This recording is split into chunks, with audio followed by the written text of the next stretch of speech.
साधु जी कह रहे थे पहले बागेश्वर धाम के, आप हमें ताकत दो हम आपको हिंदू राष्ट्र देंगे। अच्छा, ये इस तरह के जो बयान हैं ये संविधान के बिल्कुल विरुद्ध हैं। अगर कोई इसको गहराई से समझ सके और हल्के में समझे तो ऐसे ही समझ ले, मगर बहुत गहरी बात है। भगवान राम मर्यादा के देवता थे। जब वो जागृत हुए तो उन्होंने सिर्फ मर्यादा स्थापित की। भगवान शंकर संहार के देवता हैं। तो जब काशी विश्वनाथ जागृत होंगे तो तमाम प्रतिगामी शक्तियों का संहार होगा। और भगवान कृष्ण लीला पुरुषोत्तम हैं, उनकी जब लीला आएगी तो सब देखते रह जाएंगे कि भारत कहां से कहां पहुंचे। जी जी, मैं कहती हूँ हमारे मैनिफेस्टो में लिखा है कि बजरंग दल हो, पीएफआई हो या कोई भी ऐसी ऑर्गेनाइजेशन हो जो देश को बांटने का काम, देश की सुरक्षा के साथ खेले, समाज को बांटने का, चाहे वो इंडिविजुअल हो, जो है आप चाहते हैं ऐसे लोग अभी भी आपके देश में सक्रिय रहे। अगर चाहते हैं तो ठीक है, मोदी जी है वो सपोर्ट कर रहे हैं। उन्होंने कहा बजरंग दल पे बैन लगाओगे, फारूक बाना, अब्दुल रजाक, हाजी बिलाल, ये सब इन्होंने गोधरा में 59 हिंदुओं को जलाया था। ये सब कांग्रेस के नेता थे। क्या आप कांग्रेस पे बैन लगाओगे? और ये जो आपको जय श्री राम के नारों से दिक्कत हो रही है, जय बजरंगबली के नामों से दिक्कत हो रही है, तो ये जो आग लग जाती है ना कांग्रेस में जय बजरंगबली के नाम से, इसी आग ने लंका जलाई थी, यही आग कांग्रेस जलाई। राहुल गांधी ने, सुधांशु जी, कल ये कहा है कि मैं कमीज पर धर्म ओढ़कर नहीं चलता हूं औरों की तरीके से। 22 तारीख के कार्यक्रम में न जाने को प्रश्न हुआ था उनसे, तो उन्होंने कहा कि इसको पूरी तरीके से चुनावी फ्लेवर आप लोगों ने दे दिया है। राम जी का समारोह नहीं रह गया अब ये मोदी जी का और संघ का समारोह आप लोगों ने बना दिया। आपने कहा कि वो कमीज पर धर्म ओढ़ के नहीं चलते, पर कुर्ते के ऊपर जनेऊ पहन के चलते हैं। और वो भी फोटो कब जारी हुई थी? चुनाव में। और आपको याद है, राहुल गांधी जी शायद भारत के इकलौते ऐसे नेता होंगे, नेताओं की जाति तो लोगों को पता होती, गोत्र नहीं पता होता है। और गोत्र की प्रेस कॉन्फ्रेंस में घोषणा की जाए, ऐसा आपने नहीं देखा हुआ। कब था? 2018 राजस्थान का चुनाव। पुष्कर में दर्शन करने के बाद बाहर निकल के बताया गया कि दत्तात्रेय गोत्र के कौल ब्राह्मण हैं। तो भाई मैं कहना चाहता हूं, कौन ओढ़ता है ये बताइए। मौलवियों को सैलरी देंगे 10,000 से बढ़ा के 20,000। मुअज्जिनों को सैलरी देंगे जो माइक पे अजान लगाते हैं, जो कि टेक्निकली गलत है। हाईकोर्ट के आदेश के अनुसार माइक पे नहीं होनी चाहिए। और मजे की बात, इंडोनेशिया में माइक वो हटा दिए गए।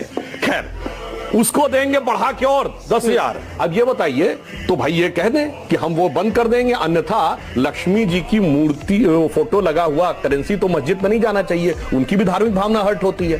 तो उनकी धार्मिक भावना के सम्मान के लिए घोषणा कर दें कि हम मौलवियों को देने वाली तनख्वाह बंद कर देंगे, हम विचार करने को तैयार हैं। क्या बात है, वेरी नाइस। कि अनारकली की तरह हम मुसलमानों को चुनवा मत दीजिए प्लीज। अच्छा, हमको सिखा दिया है। मुसलमानों के बारे में कहा जाता है आजकल भाईचारा, कि जो लोग भाईचारा की बात कर रहे हैं ना, उनके लिए मुसलमान भाई कम, चारा ज्यादा है। क्योंकि ये वामपंथी लोग हैं जिनका पूरा आधार खत्म हो चुका है। सभी भाईजान हो जाओ सावधान, चारा बनने की जरूरत नहीं है, भाईचारा बना के रखिए। जिन्ना वाली आजादी क्या जहनीत है भाई? तुम ये कहो बीजेपी से आजादी, मोदी जी से आजादी, अमित शाह से आजादी, समझ में आता है। ये हिंदुओं से आजादी क्या है भाई? ये हिंदुओं की कबर खुदेगी एमयू की छाती पे, ये क्या है? आसाम को परमानेंट अलग करना क्या है? 1949 में मौलाना आजाद ने बोला है कि देश का पार्टीशन एक सैलाब की तरह आया था जो तमाम गंदगी यहां से उठा के ले गया, परंतु अभी भी कुछ पानी कुछ गड्ढों में बचा हुआ रह गया जो दुर्गंध फैला रहा है। जो लोग आज भी अगर भारत में पाकिस्तान जिंदाबाद, जिन्ना वाली आजादी की बात करते हैं, तो ये उसी टहनियत के लोग आज भी जिंदा हैं। एकदम सही बात है। हो रही बीजेपी का काम से सारा चंदा खा गए मेरे पति के नाम से। अब इनको जवाब दे दूं जी। देखिए, पहली बात तो इस ढंग के, देखिए ये कितने महान व्यक्ति हैं कि इन्होंने ये कहा कि हम लोगों ने सिर्फ इसलिए कहा, नहीं, आपकी गठबंधन ने कहा हिंदू धर्म का समूल नाश होना चाहिए, इरेडिकेशन ऑफ सनातन धर्म का। सुनिए, ये डीएमके ने कहा और आपके इंडी गठबंधन में शामिल थे। अब सुनिए, आपकी पार्टी के लोगों ने रामचरितमानस फाड़ी। सुनिए, सतीश जारकिहोली, कर्नाटक का पीडब्ल्यूडी मिनिस्टर जो कार्यकारी अध्यक्ष था, उसने कहा हिंदू शब्द गंदा है। राहुल गांधी ने कहा हिंदू धर्म में जो शक्ति है मुझे उससे लड़ना है। सुनिए, राहुल गांधी की यात्रा में तमिलनाडु में जाकर उन्होंने उस जॉर्ज पुनिया का साथ दिया जिसने कहा कि इस देश की धरती इतनी पवित्र है कि मैं टच ना हो जाऊं, इसलिए मैं जूता पहनता हूं, शर्म आनी चाहिए। इसके बाद हमने जाके कहा ऐसा नहीं कि केवल एक आपने कहा हिंदू धर्म की बात, और ऐसे लोग देश में रहते ही क्यों हैं, हम देश से बाहर चले जाएं। में ये था, प्रयाग में ये था, चित्रकूट में ये था, नासिक में ये था, ये दर्शाते हैं जो आके हमें ज्ञान दे रहे हैं। हम लोग मुसलमानों का सम्मान नहीं करते, तो अगर आपको मुसलमानों से नफरत करते हैं। ठीक है, सही ओके। कहा इन्होंने, मैं सम्मान अच्छा, नहीं एक करता सेकंड, उनसे सवाल पूछा तो वो जवाब दे, मृत्युंजय तिवारी और वो जवाब देंगे अभी फिलहाल। रिकॉर्ड है मेरा अमीश के शो में कि मैं कभी भी अपना स्टेटमेंट बिना इंटरप्शन के बोल ही नहीं सकता। नहीं, इन्होंने कहा ना मैं मुसलमानों का सम्मान नहीं करता। आप अपनी टर्न पे। अच्छा, प्रॉब्लम सिर्फ इतनी है कि ये गतिरोध लगाते हैं, मेरे पास बुलडोजर है, मैं चलाऊंगा तो फिर बिल आने लगेगा।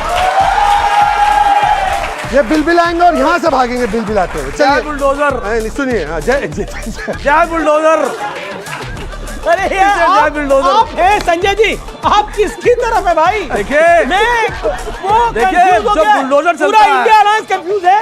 मतलब ये तो मंच तक आते आते ये इंडिया अलायंस के साथ थे, मंच में ये क्या हो रहा है विवेक? जब बुलडोजर चलता है वो सही बात के लिए चलता है। ठाकरे के लोग तो मैं कह सकता हूं आज का चुनाव किस चीज के लिए है कि अरुण गगन पर महाप्रगति का अब ये मंगल गान उठा, करवट बदला अंगड़ाई ली, सोया हिंदुस्तान उठा।